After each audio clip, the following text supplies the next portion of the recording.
Hey everybody, welcome back in. Mr. Marone here. We are starting lesson 3.1 today, so we're starting unit 3, which is all about transformations, all about how we can take one thing and change it or move it and look at things along those lines.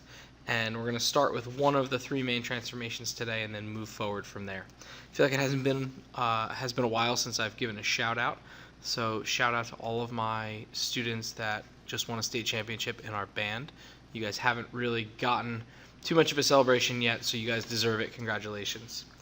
So now, when we discuss the idea of transformations, this concept right here called rigid motions is really the main concept for the whole chapter. And a rigid motion is simply when we transform something and it preserves both the length of the sides and the angle measures.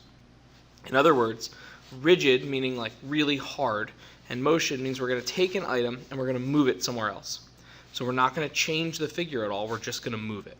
So if we look closely, we've got these two words here, pre-image and image. They're going to pop up throughout the entire chapter of transformations. The pre-image is your starting point. That's where we begin. That's the item we're starting with. And the image is after we've done some form of a transformation. What they're asking here is, was there a rigid motion when we did whatever we did? So it looks like in this first one that the image slid to the right. But if you notice, the pre-image is much larger than the image, which means that it did not preserve the length and the angle measure. So we can say that no, that is not a rigid motion. In our second one, the figures look as if the shape and the size have remained the same. It just looks like it's been turned. So in that case, yes, we would have a rigid motion. And in our third one, from our pre-image to our image, it appears that the figure, the pentagon shape, has gotten larger. So no, we do not have a rigid motion. So rigid motion means that it's going to stay the exact same, that the length and the angle measures are going to remain the same. So when we talk about these rigid motions here, there are three of them. There's the reflection, the rotation, and the translation. And so we're going to start with the reflection, and then we're going to work our way up from there. So there's the definition in all of that text right here, which I'm going to let you guys read, but I just want to translate a little bit of it. So if you notice the red triangle, which from using our kind of deductive reasoning here is the image, is all labeled with these little tick marks above the points. So there's an A, a B, and a C, and there's all these little tick marks. Those are called the primes. So this would be read as A prime, B prime, C prime. And all those are is just a way for us to indicate that we've got an image. If we transformed a figure 2 times, we would have 2 check marks up there, almost like quotation marks, and that would be B double prime, C double prime, that kind of thing. So that's important stuff right there. Beyond that, I'm going to let you read the definition. I think you guys are capable of that, but I want to demonstrate how we do this. So they've given us a reflection of FGH, and they wanted us to reflect it across that blue line. So the first step is we want to draw lines through each of my 3 points that are perpendicular to line L. Because it's a blue line, I'm going to switch colors here. So I'm going to draw a line, and I'm going to try to do my best to make it perpendicular from each one of those points through line L.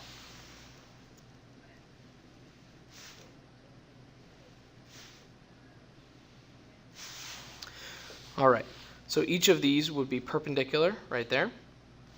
And then our second step, on each line, we're going to mark new points, F prime, G prime, and H prime, so that the distance from F to that blue line is the same on the other side. Once again, this will just be a ballpark because we're not measuring.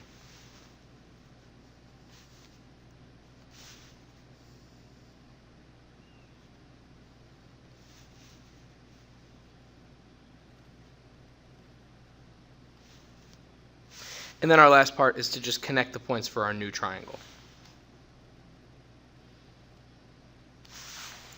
Okay, as you can tell, not the best drawing. I feel like I needed to put F prime a little bit further away, but you see the process. So what we notice about here, which is talked about up in the definition, is that from each of my points in my pre-image, the distance between them and the new point is going to be a perpendicular bisector of that line we're going through. So from F to our middle point is going to be the same distance as F prime to our middle point. Same thing with H and H prime, and with G and G prime.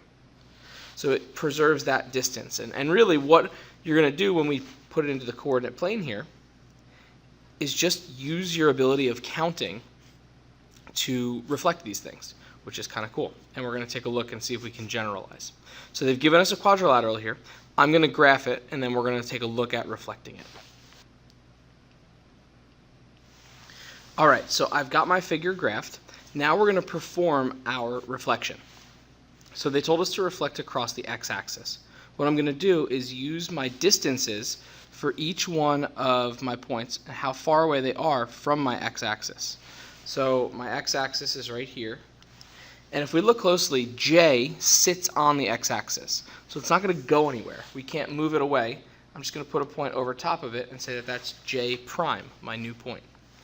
Point F is 3 units up from our x-axis, so I'm going to go to the x-axis and go 3 units down. And that's F prime. And I'm going to repeat the process with G, G prime, and with H, H prime. And I'm going to connect my points. So I've got my same figure reflected over that line, which is the x-axis. Now, if you look closely, they've given us this essential concept, this rule for reflection. And it's got this weird text. It looks a little different. So I'm going to kind of walk you through this. This is a transformation statement. It's telling us what to do, and it's mathematical. Like I told you guys so many times, we're super lazy people, us mathematicians. So this is going to shorten things up for us. So the capital R is indicating a reflection. And each of our transformations are going to have these indicators. When it comes to a reflection, they then give you some subscript, some little text below telling you what the line of reflection is. In this case, it's the x-axis.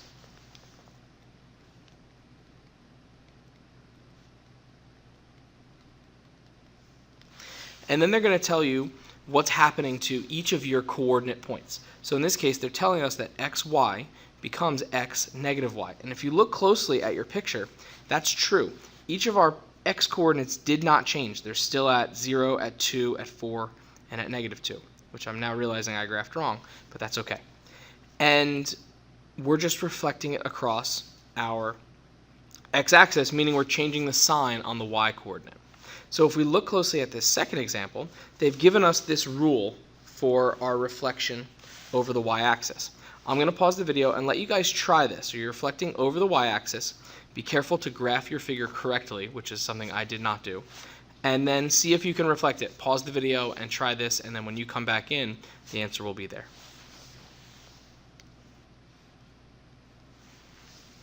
All right, welcome back in. So there you have it. It's reflected across the y-axis. And if we look closely, the only thing that changed for any of our points here was the x-coordinates. They went from positive to negative or from negative to positive. So that sets you up on our first transformations, the reflection. Go ahead and write down any questions you might have and then bring them in tomorrow where we are going to be doing some practice with this. Have a great night, everybody. Bye-bye.